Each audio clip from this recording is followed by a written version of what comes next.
Jika kalian masih meremehkan kualitas bintang-bintang timnas di Eropa, kami pikir kalian harus mulai melihat apa yang mereka lakukan. Lihatlah bagaimana Emil Audero tampil konsisten bersama klub barunya Cremonese. Lalu ada Itzes yang tampil gemilang saat membawa Sassuolo meraih kemenangan perdana di Serie A. Kemudian Mr. Konsisten Kelvin Verdong bersama Lille dan juga Kevin Dix di Bundesliga.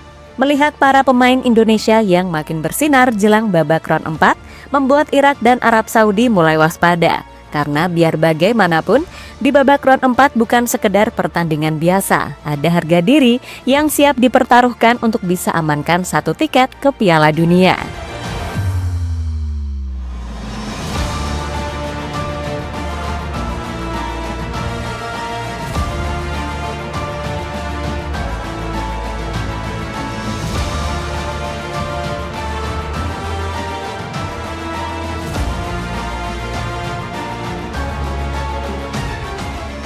Entah apa yang terjadi, jika dulu di round 3, kualifikasi Piala Dunia 2026 Asia, timnas Indonesia sering dipandang sebelah mata. Kini semuanya berbalik arah. Dulu, banyak rival termasuk para fans dari negara-negara Timur Tengah yang bahkan malas membicarakan Garuda. Nama Indonesia cuma jadi sisipan berita, sekedar pelengkap grup. Di media luar negeri, kita kerap berada di paragraf terakhir artikel atau cuma disebut saat menyebut jadwal pertandingan. Tapi sekarang, justru sorotan lampu terang mengarah lurus ke kita. Bukan cuma di bursa transfer, bukan cuma di media sosial Asia Tenggara, tapi bahkan di forum-forum panas Arab Saudi dan Irak. Seakan semua berubah sejak round 3, kejutan demi kejutan yang kita buat, kemenangan-kemenangan yang dianggap tidak masuk akal oleh lawan, ternyata menyisakan bekas luka di benak mereka. Luka yang menyakitkan dan juga menakutkan. Dan dalam beberapa tahun terakhir, perbincangan soal level pemain timnas Indonesia di liga-liga top Eropa sering diwarnai skeptisme. Banyak yang menilai level pemain kita masih biasa-biasa saja, tetapi pekan pembuka musim baru kali ini, kami pikir banyak dari pemain tim Garuda telah menjelaskan kepada siapapun bahwa mereka berhasil membantah banyak asumsi itu. Dari Belanda, Prancis, Italia, sampai Jerman, para pilar Garuda menunjukkan bahwa kualitas yang ditopang etos kerja dan konsistensi mampu bersuara lantang di panggung paling bergengsi.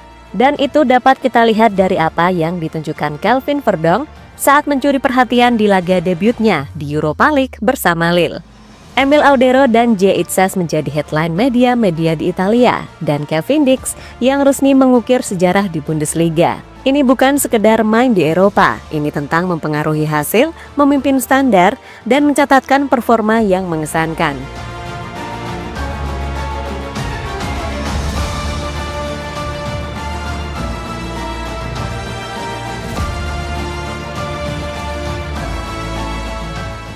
Bersinarnya para pemain-pemain Indonesia di pentas Eropa membuat calon lawan di babak round 4 mulai waspada. Dan Arab Saudi adalah tim yang paling merasakan tajamnya Garuda. Bayangkan, negara yang selama ini merasa punya hak istimewa di Asia. Raksasa yang selalu masuk Piala Dunia bisa kalah di Gelora Bung Karno. Bagi mereka, itu seperti kejadian langka dalam sejarah. Bahkan di berbagai media Arab, kekalahan itu terus dibicarakan sampai sekarang. Mengapa kita kalah dari Indonesia? Itu bukan sekedar pertanyaan teknis, tapi sudah jadi diskusi nasional. Ada yang bilang sepak bola Indonesia berkembang pesat, ada pula yang sinis menyebut kualitas Arab Saudi sedang menurun. Tapi di balik semua alasan itu, satu hal yang pasti, kekalahan Saudi ini membuat mereka tidak lagi berani meremehkan Garuda. Dan menariknya, alih-alih percaya diri dengan status tuan rumah di round keempat, publik Arab justru mulai gelisah. Mereka tahu timnas Indonesia yang akan datang Oktober nanti bukan lagi tim yang sama seperti yang mereka lawan di masa lalu. Yang akan datang adalah generasi emas. Tim yang lahir dari kombinasi anak-anak diaspora dan talenta lokal terbaik.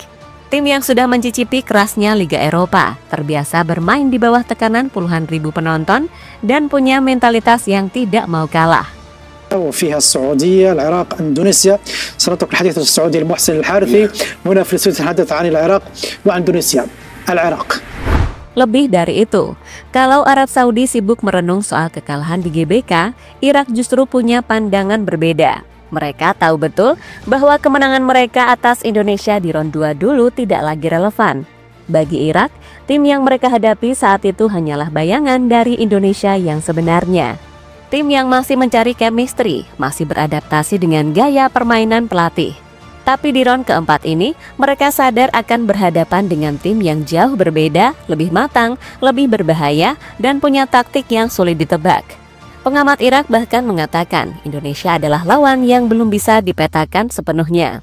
Mereka melihat video potongan pertandingan kita, mempelajari statistik, menonton hasil uji coba. Tapi tetap saja, semua itu tidak cukup untuk membaca kekuatan asli Indonesia. Dan di sepak bola, lawan yang tidak bisa diprediksi adalah lawan yang paling menakutkan. الحمد لله. ليش؟ لانه بصراحه انت لما تطلع على الاسماء في الدور جد اسماء صعبه. يعني اندونيسيا اليوم فريق مزعج وبيكركب وممكن ياخذ شفنا شو سوى ازعج السعوديه يعني. لولا وجود اندونيسيا بمجموعه السعوديه في الدور الاول لربما كانت الامور غير هيك. Arab dan Irak mulai respect. Melihat apa yang ditunjukkan oleh para pemain timnas Indonesia di Eropa, seperti yang ditunjukkan oleh Verdonk, Cavendish, J. Itzes, dan Emil Audero. Secara umum, ini adalah sinyal peringatan bahaya untuk rival kita di ronde keempat nanti, yakni Irak dan juga Arab.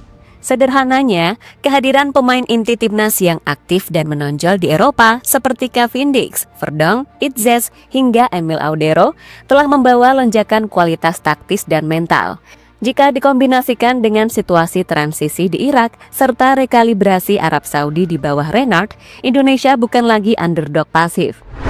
Sebaliknya, untuk dua raksasa Asia Barat itu, ini jelas sinyal berbahaya.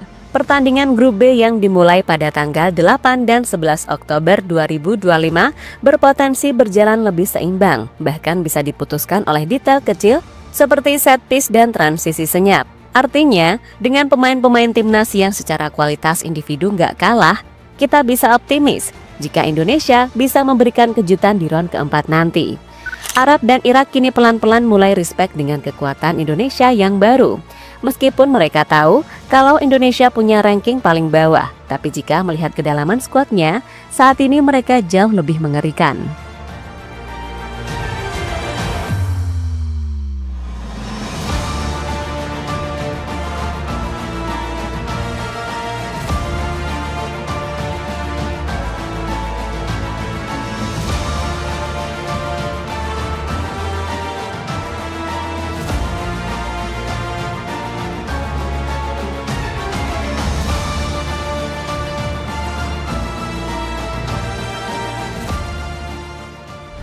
Kembalinya lini serang mewah timnas.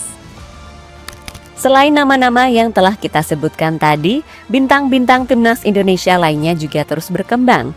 Di Eredivisie ada sosok Dean James, pemain milik Go Ahead Eagles yang juga selalu jadi pilihan utama timnya dan tampil cukup mengesankan. Kemudian ada Justin Hubner yang juga langsung mengunci satu tempat di starting line up Fortuna Sittard. Dan yang jadi perhatian adalah kembalinya Ole Romeni dari cedera, dan hal itu semakin diperkuat setelah Ole masuk dalam daftar Garuda Calling.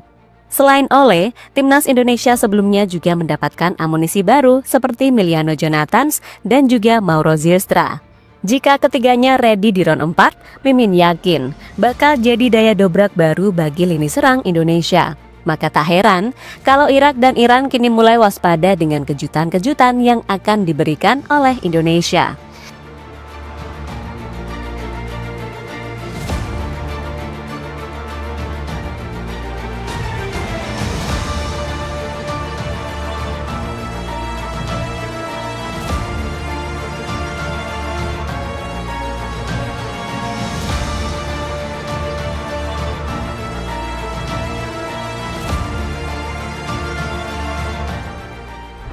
Dan terlepas dari apapun, pada intinya semua yang terjadi di ronde 3 bukan hanya kemenangan di atas kertas, tapi perubahan cara pandang dunia terhadap timnas Indonesia.